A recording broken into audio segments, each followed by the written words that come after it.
Bonjour. Je m'appelle Léa et j'ai 32 ans. Je travaille comme analyste financière ici à Lyon. Au dernier réveillon de Noël, j'étais assise à la table de ma famille, entourée de tantes, d'oncles et de cousins, lorsque ma mère s'est levée et a dit quelque chose qui a tout changé entre nous pour toujours. Elle m'a regardé droit dans les yeux et a annoncé à toute la salle que j'étais le mouton noir de notre famille. Ce qui s'est passé ensuite a choqué tout le monde, y compris moi-même. Vous voyez, pendant des années, j'avais été celle qui, discrètement, maintenait notre famille à flot financièrement, et personne ne connaissait la véritable vérité sur qui soutenait réellement qui. Avant de plonger dans cette histoire, j'aimerais savoir d'où vous me regardez aujourd'hui. Laissez votre ville dans les commentaires ci-dessous, et n'oubliez pas de cliquer sur le bouton « J'aime » et de vous abonner pour plus d'histoires de vie réelle. Croyez-moi, ce qui va suivre vous montrera exactement pourquoi se défendre signifie parfois révéler des vérités qui changent tout. En grandissant dans notre modeste maison de 4 pièces rue de l'Érable, j'ai appris très tôt que je vivrais toujours dans l'ombre de mon frère aîné, Marc. Depuis notre enfance, tout tournait autour de lui. Marc avait 3 ans de plus et possédait ce charisme naturel qui attirait les gens à lui comme des papillons de nuit vers une flamme. Il était le buteur vedette de l'équipe de football de notre lycée, le genre de garçon qui pouvait entrer dans n'importe quelle pièce et devenir instantanément le centre de l'attention. Je me souviens d'innombrables vendredis soirs passés sur les gradins, à regarder nos parents encourager Marc plus fort que n'importe qui d'autre dans le stade. Maman portait son numéro de maillot peint sur sa joue, et papa arpentait la ligne de touche comme s'il était lui-même l'entraîneur. Pendant ce temps, j'étais assise là avec mes devoirs, essayant de terminer mes dissertations pour le bac sous les lumières du stade. Pourquoi ne peux-tu pas être plus comme ton frère est devenue la bande-son de mon enfance. Quand Marc ramenait un décembre 2021 une histoire sur le but de la victoire, mes parents fêtaient ça avec son dîner préféré. Quand je ramenais un 18 de moyenne et la nouvelle de ma sélection pour le club de débat, j'avais droit à un distrait « c'est bien, ma chérie », pendant qu'ils discutaient des perspectives de recrutement de Marc dans un club professionnel. Les différences entre nous se sont accentuées avec l'âge. Marc s'épanouissait dans les situations sociales, les fêtes et en étant l'âme de chaque rassemblement. Je préférais les livres, les conversations tranquilles et le fait de réfléchir avant de parler. Là où il voyait un public, je voyais la solitude. Là où il trouvait de l'énergie dans la foule, je trouvais la paix dans les bibliothèques. Une grande partie de cette différence venait de la manière dont nos parents nous traitaient. Chaque réussite de Marc, aussi petite soit-elle, était célébrée comme un événement national. Chaque échec était excusé avec une patience infinie. Pour moi, c'était l'inverse. Mes réussites étaient attendues, considérées comme normales, tandis que la moindre erreur était perçue comme un signe inquiétant, une preuve que je n'étais pas aussi parfaite que mon frère. Cette dynamique a créé une pression invisible mais constante sur mes épaules, le sentiment que je devais être irréprochable juste pour mériter une fraction de l'attention qu'on lui portait sans effort. Pendant mon année de terminale, j'ai été désignée major de ma promotion. J'ai passé des semaines à rédiger un discours sur la persévérance et la recherche de sa propre voie. La veille de la remise des diplômes, maman et papa étaient plus préoccupés par le fait d'avoir de bonnes photos de Marc recevant son diplôme que par mon discours. « Essaie de ne pas parler trop longtemps, Léa », m'a dit maman en ajustant la toque de Marc. Les gens veulent aller à la réception. J'ai prononcé ce discours devant un public distrait, regardant les membres de ma famille chuchoter entre eux et vérifier leur téléphone. Quand j'ai terminé, il y a eu des applaudissements polis. Quand le nom de Marc a été appelé 20 minutes plus tard, toute notre section familiale a éclaté en acclamations et en sifflets. Ce moment m'a appris quelque chose d'important sur ma place dans la hiérarchie familiale. La planification des études supérieures a révélé encore plus clairement où se situaient les priorités de nos parents. Marc a été accepté à l'Université de Lyon avec une bourse sportive partielle, et soudain, notre maison est devenue le quartier général de la planification de son avenir. Maman a passé des heures à chercher le nécessaire pour sa chambre d'étudiant et les forfaits repas. Papa parlait sans cesse des apéros d'avant-match et de sa fierté d'avoir un futur champion dans la famille. Quand mon tour est venu de postuler, la conversation a été complètement différente. Un IUT est un choix financier intelligent, a expliqué papa quand j'ai posé des questions sur les grandes écoles de commerce. Tu peux faire tes 2 premières années pour la moitié du prix. Ce qu'il n'a pas dit, mais que j'ai parfaitement compris, c'est qu'il n'y avait pas assez d'argent pour que nous ayons tous les deux une expérience universitaire complète et prestigieuse. Ainsi, pendant que Marc partait pour Lyon avec un nouvel ordinateur portable, un mini-frigo et assez d'argent de poche pour tenir un semestre, je me suis inscrite à l'IUT local et j'ai pris un emploi à la bibliothèque universitaire. Je travaillais les mardis et jeudis soirs, ainsi que les week-ends, juste pour payer mes livres et l'essence. Malgré les difficultés, je me suis jetée dans mes études avec une détermination qui m'a surprise moi-même. L'IUT n'avait peut-être pas le prestige d'une grande école, mais j'allais profiter au maximum de chaque opportunité qu'il offrait. J'ai rejoint les programmes d'excellence, donné des cours de soutien en mathématiques aux étudiants en difficulté et maintenu une moyenne parfaite de 18/20. Travailler à la bibliothèque s'est avéré être une bénédiction déguisée. Madame Dubois, la directrice, avait une formation en gestion et m'a prise sous son aile. Elle m'a tout appris sur la gestion des stocks, les marges bénéficiaires et les principes de base de la comptabilité. Plus important encore, elle a vu en moi un potentiel que ma propre famille avait ignoré pendant des années.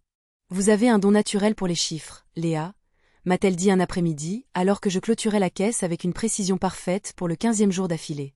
Avez-vous envisagé d'étudier la finance ou la comptabilité? Jusqu'à ce moment, j'avais prévu de m'orienter vers l'enseignement, pensant que c'était un choix sûr et pratique. Mais la suggestion de Madame Dubois a planté une graine qui allait finalement changer toute la trajectoire de ma vie. Pendant ce temps, Marc profitait de la vie à l'Université de Lyon. Ses publications sur les réseaux sociaux montraient des fêtes constantes, des matchs de football et ce qui ressemblait à un flux ininterrompu d'activités amusantes. Les rares fois où il appelait à la maison, c'était généralement pour demander plus d'argent ou pour raconter une histoire excitante sur la vie sur le campus. Nos parents buvaient chacune de ses paroles, vivant par procuration son expérience universitaire. Mais quelque chose changeait dans ces conversations. Dès sa 2e année, les appels de Marc sont devenus moins fréquents et plus axés sur ses besoins financiers. Le forfait repas ne couvre pas tout, expliquait-il. Et les livres sont bien plus chers que ce que nous pensions. Papa grommelait à propos des coûts, mais d'une manière ou d'une autre, l'argent apparaissait toujours. Pendant ma 2e année à l'IUT, j'ai été acceptée sur dossier dans une excellente école de commerce. J'avais économisé assez d'argent grâce à mon travail à la bibliothèque pour couvrir le premier semestre, et j'ai obtenu plusieurs bourses d'études basées sur mes notes. Pour la première fois de ma vie, je me sentais fière de quelque chose que j'avais accompli entièrement par moi-même. La transition vers l'école de commerce a été exactement ce que j'avais espéré. Mes professeurs me mettaient au défi d'une manière que je n'avais pas prévue, et j'ai découvert que j'avais un réel talent pour l'analyse financière. Je pouvais regarder les états financiers d'une entreprise et repérer des tendances que d'autres étudiants manquaient. Les chiffres racontaient des histoires, et je devenais experte dans leur langage. Pendant ma 2e année d'école, j'ai décroché un stage dans une société d'investissement régionale. Le travail était exigeant, mais j'en aimais chaque minute. J'analysais les tendances du marché, préparais des rapports pour les analystes seniors et apprenais la gestion de portefeuille auprès de professionnels qui respectaient réellement mes opinions. Pendant 8 heures par jour, je n'étais pas la petite sœur négligée. J'étais Léa, la stagiaire à l'esprit analytique vif et à la solide éthique de travail. À peu près à la même époque, l'entreprise de construction de papa a commencé à faire face à de sérieuses difficultés. Le marché immobilier ralentissait et il avait du mal à trouver des chantiers réguliers. Je pouvais entendre le stress dans la voix de maman lors de nos appels téléphoniques hebdomadaires. Bien qu'elle essayât de le cacher derrière des nouvelles des dernières réussites de Marc. Ton frère pense à changer de filière, a-t-elle mentionné un dimanche après-midi. Il n'est pas sûr que l'ingénierie soit ce qui lui convient. Ce qu'elle n'a pas dit, c'est que Marc avait déjà changé de filière 2 fois et en était maintenant à sa 5e année d'études sans date de diplôme clair en vue. 3 mois plus tard, j'ai reçu un appel en larmes de maman. Ma chérie, je déteste te demander, mais nous avons des difficultés avec le remboursement du prêt immobilier ce mois-ci. Le travail de ton père a été si lent, et avec toutes les dépenses pour l'éducation de Marc. Sa voix s'est éteinte, et je pouvais entendre l'embarras dans le silence. Sans hésiter, j'ai viré 500 € de mon compte épargne au leur. C'était de l'argent que j'avais économisé pour la caution de mon propre appartement, mais la famille passe avant tout, n'est-ce pas? Ne vous inquiétez pas de me rembourser, lui ai-je dit. Je suis juste contente de pouvoir aider. Cet appel a établi un schéma qui définirait les prochaines années de ma vie. Tous les quelques mois, il y aurait une autre crise, une autre urgence, une autre situation où ma famille avait besoin d'aide financière. Et chaque fois, je suis intervenue sans poser de questions. Après mon diplôme, on m'a offert un poste à temps plein dans la société d'investissement où j'avais fait mon stage. Le salaire était plus élevé que tout ce que j'avais jamais imaginé gagner, surtout pour quelqu'un qui débutait sa carrière. J'ai trouvé un petit appartement en centre-ville, acheté ma première garde-robe professionnelle et j'ai enfin eu l'impression de construire la vie indépendante que j'avais toujours voulu. Marc, pendant ce temps, avait abandonné l'université de Lyon au cours du semestre de printemps de ce qui aurait dû être sa dernière année. L'histoire officielle était qu'il avait besoin de se trouver et de découvrir ce qu'il voulait vraiment faire de sa vie. La réalité, telle que je l'ai reconstituée à partir de diverses conversations familiales, était que ses notes avaient tellement chuté qu'il risquait l'exclusion pour résultat insuffisant. Il est retourné dans sa chambre d'enfant, ce qui n'a plu à personne dans la maison. À 24 ans, Marc était habitué à la liberté de la vie étudiante, et revivre sous le toit de nos parents créait une tension constante. Il dormait jusqu'à midi, jouait aux jeux vidéo la plupart de l'après-midi et sortait avec des amis le soir. Quand papa lui a suggéré de trouver un travail, Marc a prétendu qu'il réseautait et cherchait la bonne opportunité. 6 mois après le début de ma carrière, l'entreprise de construction de papa a complètement fait faillite. Un client important a déposé le bilan, laissant papa avec 30 000 € de factures impayées et aucun moyen de récupérer l'argent. Il a dû licencier ses 2 employés et vendre la plupart de son matériel juste pour payer ses dettes. L'appel est arrivé un mardi soir. Maman pleurait avant même de dire bonjour. « Léa, nous ne savons pas ce que nous allons faire. La banque parle de saisie immobilière, et ton père est trop fier pour demander de l'aide, mais je ne vois pas d'autre choix. » Je m'attendais à cet appel depuis des mois. Les signes étaient évidents pour quiconque y prêtait attention. J'avais déjà fait des recherches sur les options de refinancement et j'avais un plan prêt. « Maman, de combien avez-vous besoin pour rattraper votre retard sur le prêt ?» ai-je demandé, sortant un bloc-notes. 3 000 € nous mettraient à jour, mais ma chérie, nous ne pouvons pas te demander de. Commença-t-elle. Vous ne demandez pas. Je propose. Je transférerai l'argent ce soir. Et je l'ai fait. 3 000 €, ce qui représentait près de 2 mois de mon revenu net, transféré électroniquement avant que je n'aille me coucher. Mais ce n'était que le début. Au cours des 6 mois suivants, je me suis retrouvée à couvrir des dépenses de plus en plus importantes pour ma famille. Les réparations de la camionnette de papa, les frais médicaux lorsque maman a eu besoin d'une petite intervention chirurgicale, les factures d'électricité lorsque la compagnie menaçait de couper le courant, les courses lorsque l'argent était particulièrement rare. Chaque fois, maman appelait avec des larmes dans la voix et de profondes excuses. Chaque fois, je la rassurais en disant que la famille s'entraide et que j'étais reconnaissante d'être en mesure de contribuer. Ce que je n'avais pas réalisé à l'époque, c'est comment ces contributions étaient perçues par le reste de ma famille. Pendant cette période, Marc a rencontré Sarah, une femme qu'il avait connue au lycée et qui travaillait maintenant comme assistante dentaire. Leur relation a évolué rapidement et en 8 mois, ils étaient fiancés. La fête de fiançailles a eu lieu chez nos parents et j'ai contribué à hauteur de 600 € pour la nourriture et les décorations.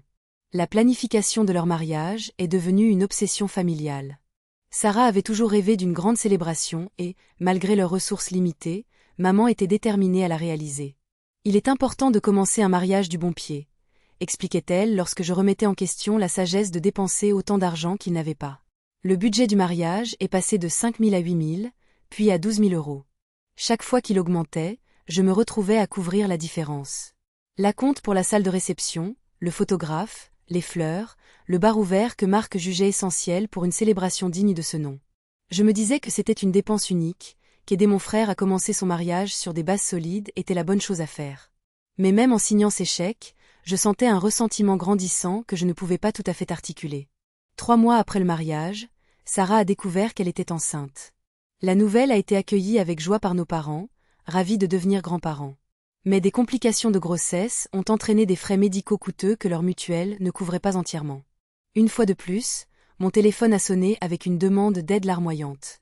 Cette fois, c'est Marc qui appelait. « Léa, je sais que nous avons déjà beaucoup demandé, mais Sarah a besoin de ce traitement spécialisé, et nous devons débourser 3 000 € de notre poche.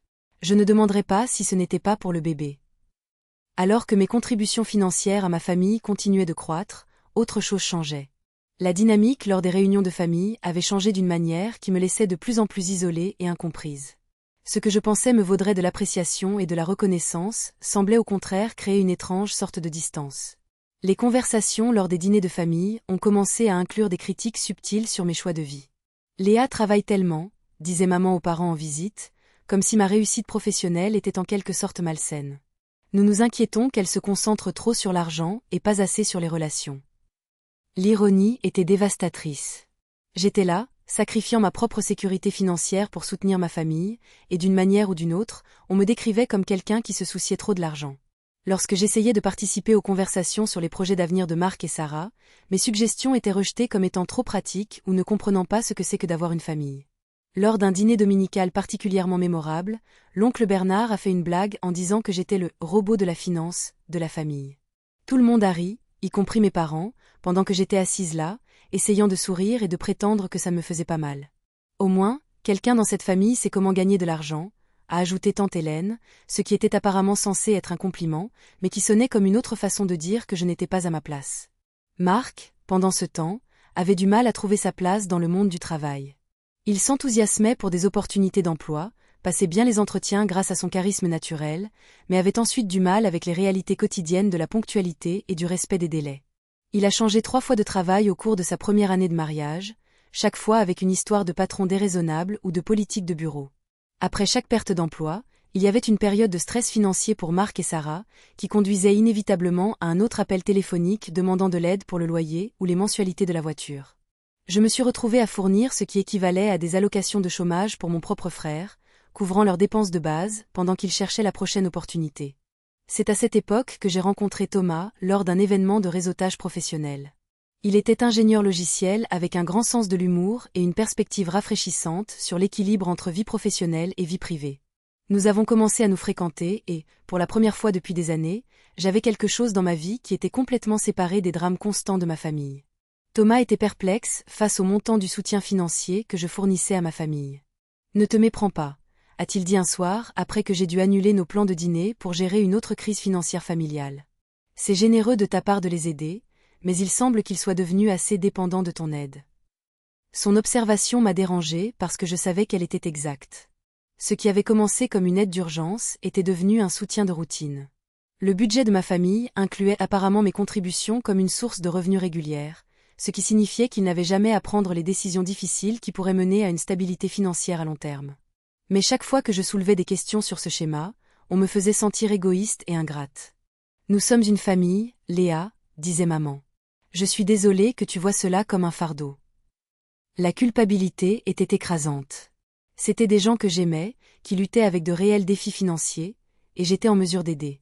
Comment pouvais-je être autre chose que reconnaissante de l'opportunité de redonner aux personnes qui m'avaient élevée et soutenue pendant mon enfance? Ce que je ne voyais pas à l'époque, c'est comment cette dynamique affectait la façon dont ma famille me voyait et me traitait. Au lieu d'être considérée comme une fille et une sœur généreuse, j'étais en train de devenir le distributeur automatique de billets de la famille. Mes opinions comptaient moins parce que ma valeur principale était financière. Mes propres objectifs et rêves devenaient secondaires aux besoins immédiats de tout le monde. Le point de rupture est arrivé lorsque Marc a accidenté la voiture de maman en conduisant sous l'influence de l'alcool. Il n'a pas été gravement blessé, mais la voiture était une épave et il y avait des frais de justice à prévoir.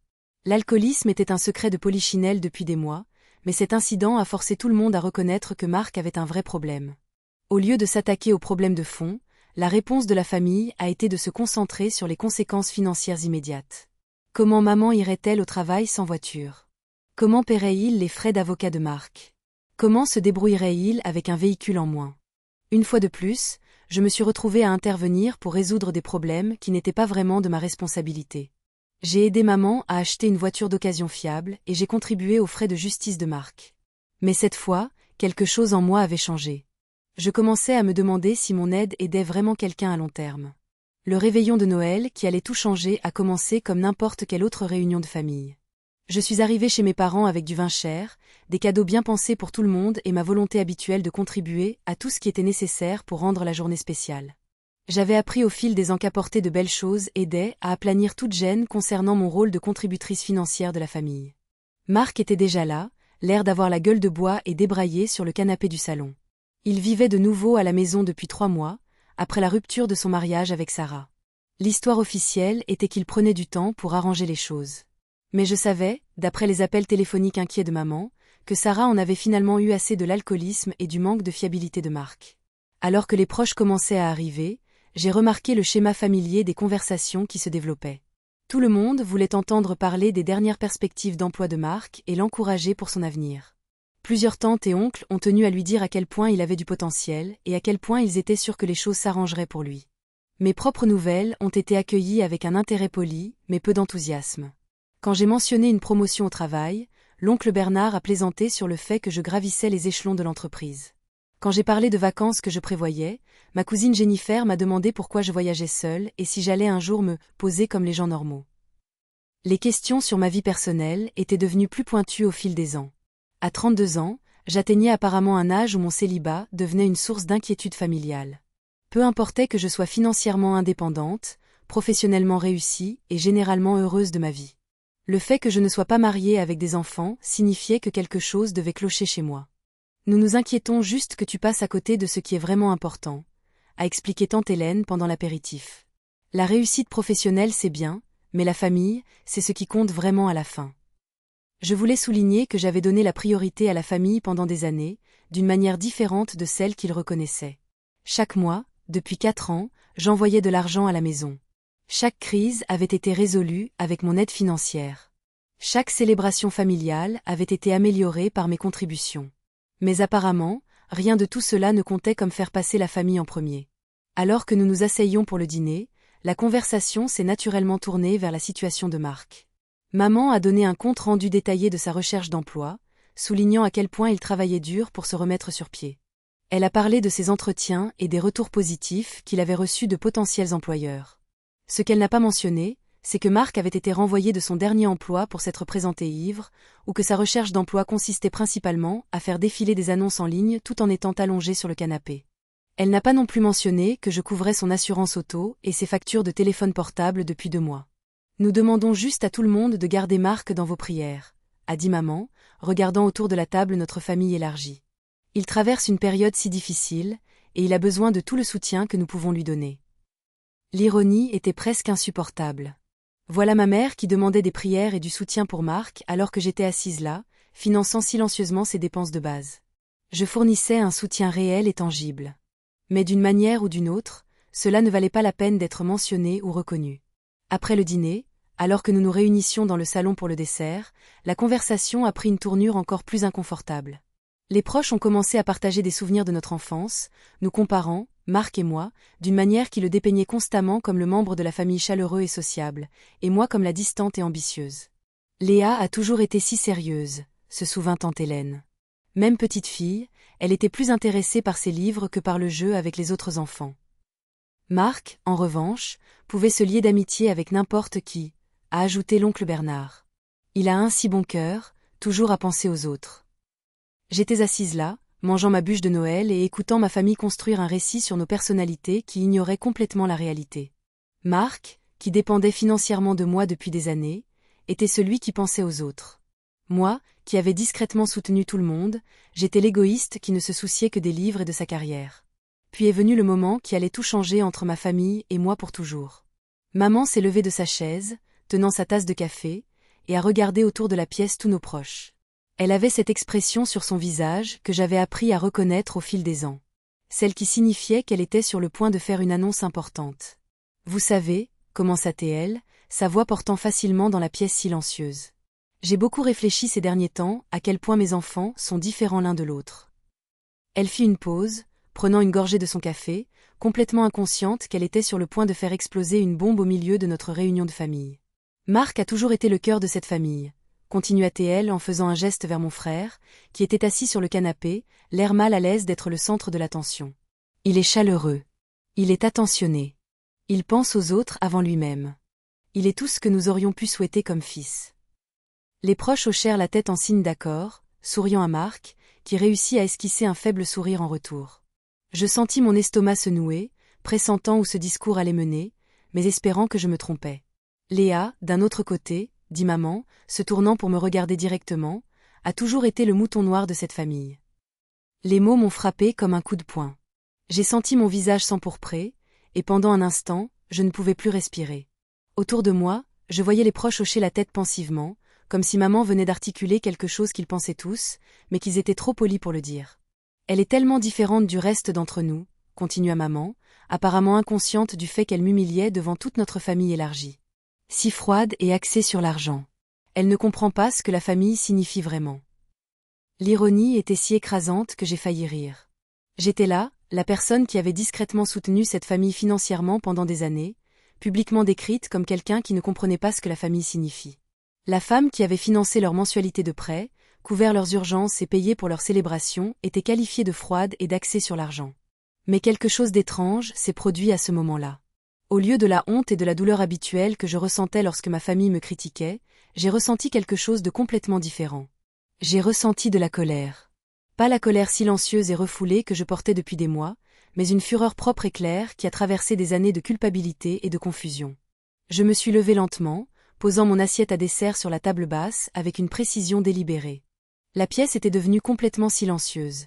Tout le monde me fixait, s'attendant probablement à ce que je m'excuse, que je me défende ou que je sorte de la pièce en larmes. Au lieu de cela, j'ai regardé ma mère droit dans les yeux et j'ai souri. Ce n'était pas un sourire amical ou nerveux. C'était le sourire de quelqu'un qui avait enfin atteint son point de rupture et qui était sur le point de révéler une vérité qui choquerait tout le monde dans cette pièce. « Parfait », ai-je dit, ma voix calme et stable, malgré l'adrénaline qui parcourait mes veines. Alors arrêtez d'utiliser mon argent pour rester à flot. Le silence qui a suivi était assourdissant. J'ai regardé le visage de ma mère devenir complètement vide. Sa tasse de café suspendue à mi-chemin entre la table et ses lèvres. Autour de la pièce, les proches se regardaient, passant de maman à moi, essayant de comprendre ce que je venais de dire. Le silence s'est prolongé pendant ce qui a semblé des heures, mais qui n'a probablement duré que quelques secondes. Je pouvais voir les rouages tourner dans la tête de maman, alors qu'elle essayait de trouver comment répondre. Sa bouche s'est ouverte et fermée plusieurs fois, mais aucun mot n'est sorti. « De quoi parles-tu » a-t-elle finalement réussi à dire, sa voix beaucoup plus faible qu'elle ne l'avait été quelques instants auparavant. J'ai sorti mon téléphone et ouvert mon application bancaire. Pendant des années, j'avais tenu des registres méticuleux de chaque virement, de chaque paiement, de chaque contribution que j'avais faite à la stabilité financière de ma famille. Ce qui avait commencé comme une bonne tenue de livre était sur le point de devenir l'arme la plus puissante que j'ai jamais maniée. Je parle des 1500 € que je vire sur votre compte courant chaque mois pour couvrir votre prêt immobilier, ai-je dit en faisant défiler mon historique de transactions.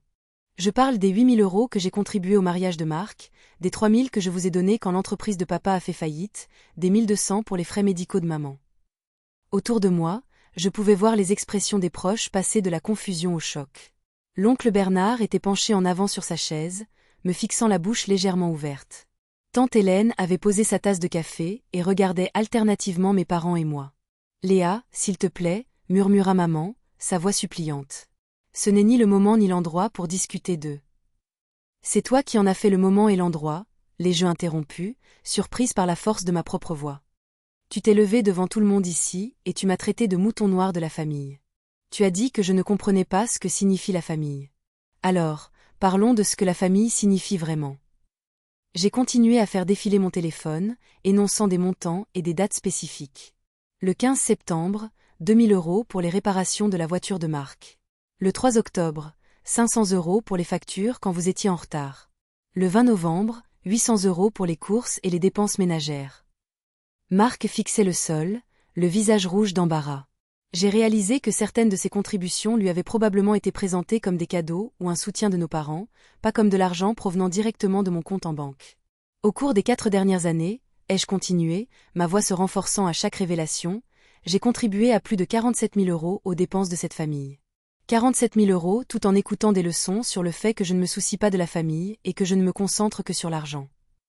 Ma cousine Jennifer secouait la tête, incrédule. « Léa, nous n'en avions aucune idée, » dit-elle doucement. « Bien sûr que non, » ai-je répondu. « Parce que Dieu nous en préserve, que quelqu'un sache que le mouton noir était celui qui maintenait cette famille à flot. C'est tellement plus facile de maintenir le récit que Marc est le cœur attentionné et que je suis la femme de carrière égoïste. » Je n'avais pas fini. 4 ans de frustration s'étaient accumulés jusqu'à ce moment, et j'allais m'assurer que tout ce qui devait être dit le serait. Je me suis retournée vers mon téléphone et j'ai commencé à lire d'autres exemples précis, chacun atterrissant comme un nouveau coup porté au récit soigneusement construit de ma famille.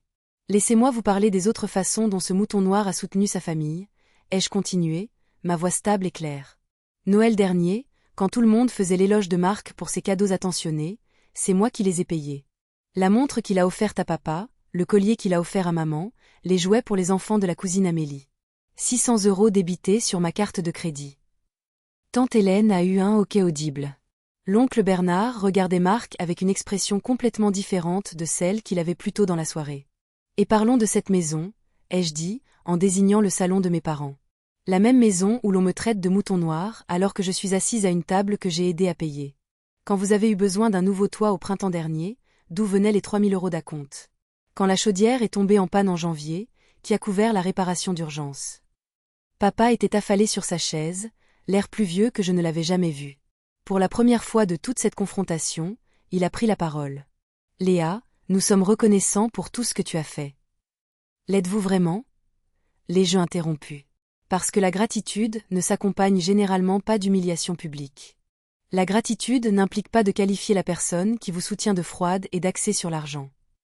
Je me suis tournée vers Marc, qui me regardait enfin, bien que ses yeux fussent remplis de honte plutôt que de l'arrogance habituelle à laquelle j'étais habituée. « Et toi ?» ai-je dit en le pointant directement du doigt. « Tu vis sans payer de loyer dans cette maison depuis 3 mois. Tu manges de la nourriture que j'ai aidé à payer. Tu conduis une voiture que j'ai aidé à réparer. Tu utilises des services que j'ai aidé à couvrir. Et pas une seule fois tu n'as dit merci. Pas une seule fois tu n'as reconnu d'où tout cela venait. Au lieu de cela, tu restes assis là pendant que tout le monde parle de ton bon cœur et du potentiel que tu gâches. Tu sais quoi? Ce que tu gâches réellement, c'est mon argent, mon temps, mon énergie, ma volonté de continuer à prétendre que cette dynamique familiale est normale ou saine. » Je pouvais voir des larmes se former dans les yeux de maman, mais je n'éprouvais aucune sympathie. Elle avait créé cette situation avec sa déclaration publique, et maintenant elle allait entendre la vérité complète sur les finances familiales qu'elle avait cachées à tout le monde. « Voici ce qui va se passer », ai-je annoncé en m'adressant à toute la pièce. À compter de maintenant, la banque de Léa est définitivement fermée. Plus d'aide pour le prêt immobilier. Plus de fonds d'urgence. Plus de couverture des dépenses de base de Marc pendant qu'il se trouve, point. Le silence était assourdissant. Je pouvais presque entendre les engrenages tourner dans la tête de chacun, alors qu'ils réalisaient ce que cela signifierait pour la situation financière de mes parents. « Mais Léa, » commença maman, la voix désespérée. « Nous ne pouvons pas nous en sortir sans. Sans mon aide, » ai-je terminé. « Alors peut-être auriez-vous dû y penser avant de décider d'humilier publiquement la personne qui vous maintenait à flot. » J'ai attrapé mon sac à main et ma veste sur la chaise où je les avais laissés des heures plus tôt, quand j'étais arrivée en tant que fille dévouée prête à contribuer à une autre célébration familiale. « J'en ai fini d'être le mouton noir », ai-je dit en regardant une dernière fois la pièce. « J'en ai fini d'être le membre de la famille qui ne comprend pas ce que signifie la famille. J'en ai fini de financer un groupe de personnes qui ont si peu d'estime pour moi qu'ils m'insultent devant tout le monde tout en dépensant mon argent. » Alors que je me dirigeais vers la porte, je me suis retournée pour délivrer un dernier message. « Vous voulez savoir quelle est la vraie différence entre Marc et moi ? Je vais sortir d'ici ce soir et me construire une vie entourée de gens qui m'apprécient vraiment. Marc va rester ici et découvrir ce que c'est que d'être un adulte sans le soutien financier de sa petite sœur. » Je suis sortie alors que toute ma famille élargie était assise dans un silence stupéfait, se demandant probablement comment la soirée était passée d'un dîner de Noël normal à la destruction complète de l'arrangement financier de notre famille. Les semaines qui ont suivi ma confrontation de Noël ont été différentes de tout ce que j'avais jamais vécu. Pour la première fois en 4 ans, mon téléphone ne sonnait pas constamment avec des demandes d'aide financière. Pour la première fois depuis que j'avais commencé ma carrière, mon salaire m'appartenait réellement, à dépenser comme je le souhaitais. Le silence de ma famille a d'abord été écrasant.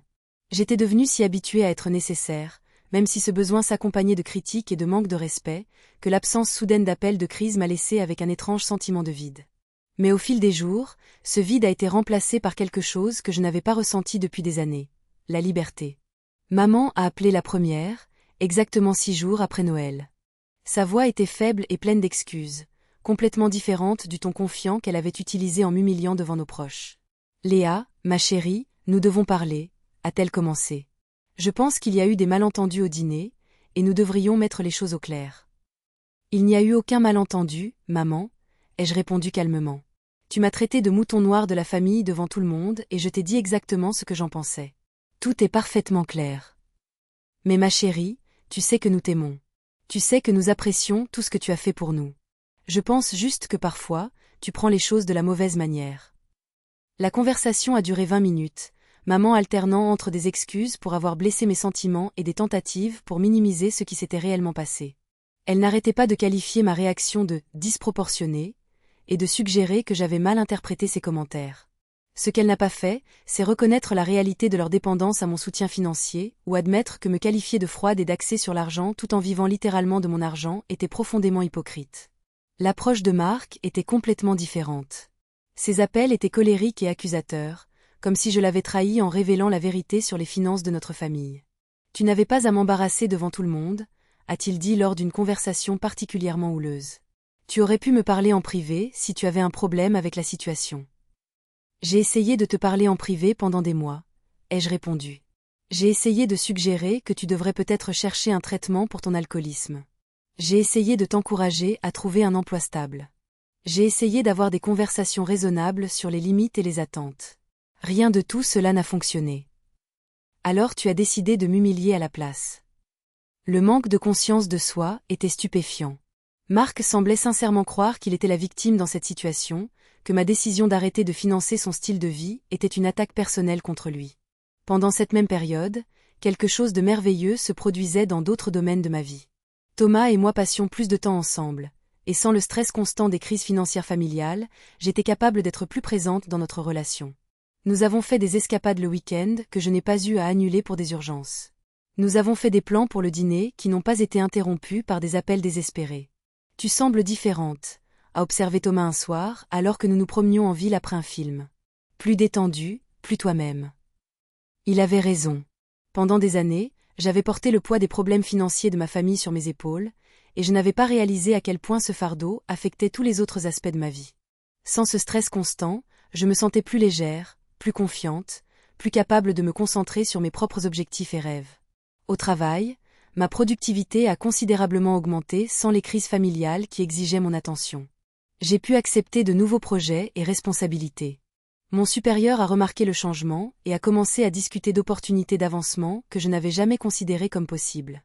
Mais le changement le plus significatif concernait la façon dont je me voyais. Pour la première fois de ma vie d'adulte, je ne définissais pas ma valeur par ce que je pouvais donner aux autres. Je ne mesurais pas ma valeur par ma capacité à résoudre les problèmes de tout le monde. J'apprenais à apprécier mes propres réussites et à donner la priorité à mon propre bonheur. 3 mois après Noël, j'ai reçu un appel qui a tout changé. Maman pleurait, mais cette fois, ce n'étaient pas les larmes manipulatrices auxquelles j'étais habituée. C'étaient des larmes de désespoir authentique. « Léa, nous allons perdre la maison », a-t-elle dit. « Nous ne pouvons pas payer les mensualités sans ton aide, et la banque a entamé une procédure de saisie. Ton père parle de déclarer faillite personnelle. » Pendant un instant, j'ai ressenti l'attraction familière de la culpabilité et de la responsabilité. C'étaient mes parents, les personnes qui m'avaient élevée, et ils faisaient face à une véritable crise.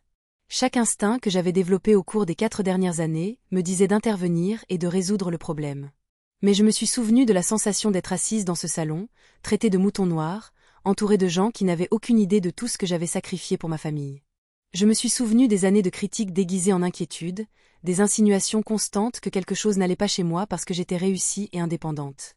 Je suis désolée d'entendre ça, ai-je dit, et je le pensais. Mais c'est exactement le genre de situation que les adultes doivent résoudre par eux-mêmes. Mais Léa, nous sommes ta famille. Nous avons besoin de toi. Vous aviez besoin de moi pendant 4 ans. Et pendant tout ce temps, on m'a fait sentir comme une étrangère dans ma propre famille. Vous ne pouvez pas avoir le beurre et l'argent du beurre, maman. Vous ne pouvez pas me traiter de mouton noir et ensuite vous attendre à ce que j'agisse comme une fille dévouée quand ça vous arrange. La conversation avec maman ce jour-là a marqué le début de la période la plus difficile de toute cette expérience, mais aussi la plus importante. Au cours des mois suivants, ma famille a été forcée de faire face à la réalité de sa situation financière sans mon filet de sécurité. Et les résultats ont été à la fois douloureux et finalement nécessaires. Papa a ravalé sa fierté et a pris un emploi dans une autre entreprise de construction au lieu d'essayer de reconstruire la sienne. Le salaire était inférieur à ce qu'il gagnait auparavant, mais c'était un revenu stable avec des avantages sociaux. Plus important encore, c'était un travail qu'il pouvait réellement faire au lieu de compter sur mes contributions pour combler la différence entre les revenus en baisse de son entreprise et leurs dépenses. Maman a pris des heures supplémentaires au grand magasin où elle travaillait à temps partiel. Elle a également commencé à examiner sérieusement leur budget mensuel, réduisant les dépenses qui semblaient nécessaires lorsqu'ils avaient mon soutien financier, mais qui étaient en réalité des luxes qu'ils ne pouvaient pas se permettre. Plus significativement, ils ont déménagé dans un logement plus petit. La maison de 4 chambres où j'avais grandi était trop chère pour eux à entretenir avec leurs revenus réels, et sans mon aide, ils ne pouvaient plus faire semblant. Ils l'ont vendue et ont emménagé dans un appartement plus petit qu'ils pouvaient se permettre avec leur salaire combiné. Marc a fait face aux changements les plus spectaculaires. Sans logement gratuit et mon soutien financier, il a été forcé de faire face à son problème d'alcoolisme et à son habitude d'éviter les responsabilités. La transition n'a pas été facile. Il a perdu plusieurs autres emplois et a dû emménager chez un ami lorsque nos parents ont déménagé. Mais quelque chose d'intéressant s'est produit vers le 6e mois de ce nouvel arrangement. Marc a intégré un programme de traitement et a commencé à prendre sa sobriété au sérieux. Il a trouvé un emploi dans un entrepôt qui n'était pas prestigieux, mais qui lui fournissait un revenu stable et une assurance maladie. Pour la première fois depuis des années, il subvenait à ses propres besoins. Pendant cette période, j'ai maintenu un contact minimal avec ma famille. Je n'étais plus en colère, mais je n'étais pas non plus prête à reconstruire des relations qui avaient été basées sur la dépendance financière et le ressentiment mutuel. J'avais besoin d'espace pour découvrir qui j'étais quand je n'essayais pas constamment de sauver tout le monde. Thomas et moi nous rapprochions, et il m'a aidé à comprendre quelque chose d'important sur les relations saines. Les gens qui t'aiment vraiment ne te font pas choisir entre être toi-même et être accepté, a-t-il dit un soir alors que nous discutions de ma situation familiale. Ils t'aiment pour qui tu es, pas malgré cela. Cette observation m'a aidé à réaliser quelque chose de crucial sur ma dynamique familiale.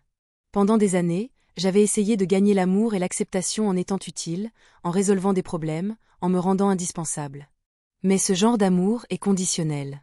Et ces conditions peuvent changer chaque fois que cela convient à l'autre personne.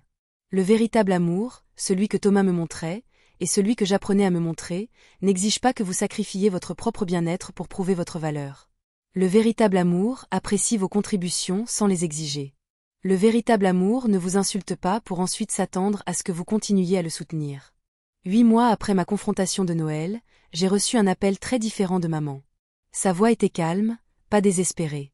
Elle n'appelait pas pour demander de l'argent ou pour me culpabiliser de reprendre mon soutien financier.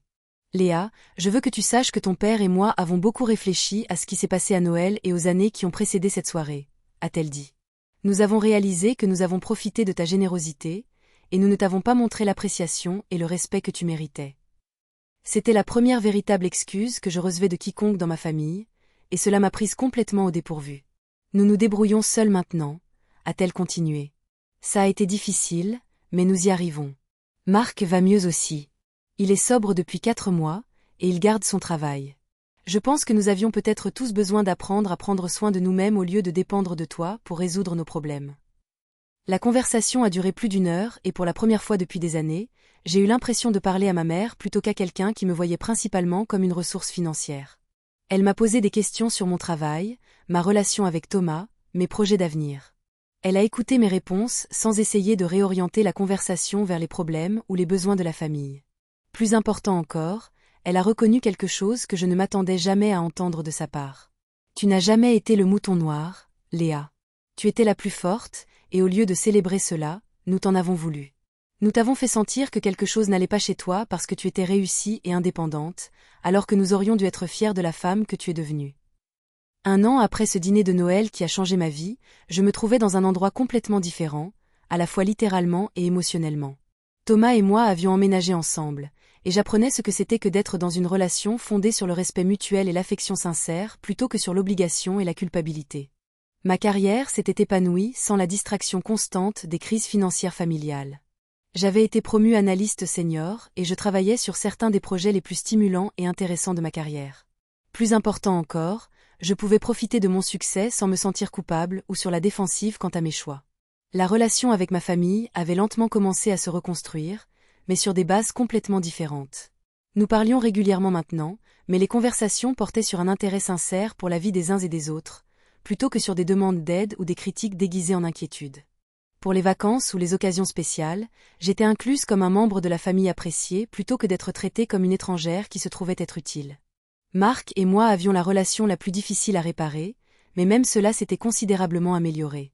Sa sobriété lui avait donné une clarté sur notre dynamique familiale qu'il n'avait jamais eue auparavant, et il a finalement appelé pour s'excuser pour les années où il avait pris mon soutien pour acquis. Je n'ai jamais dit merci, a-t-il admis lors d'une conversation particulièrement honnête.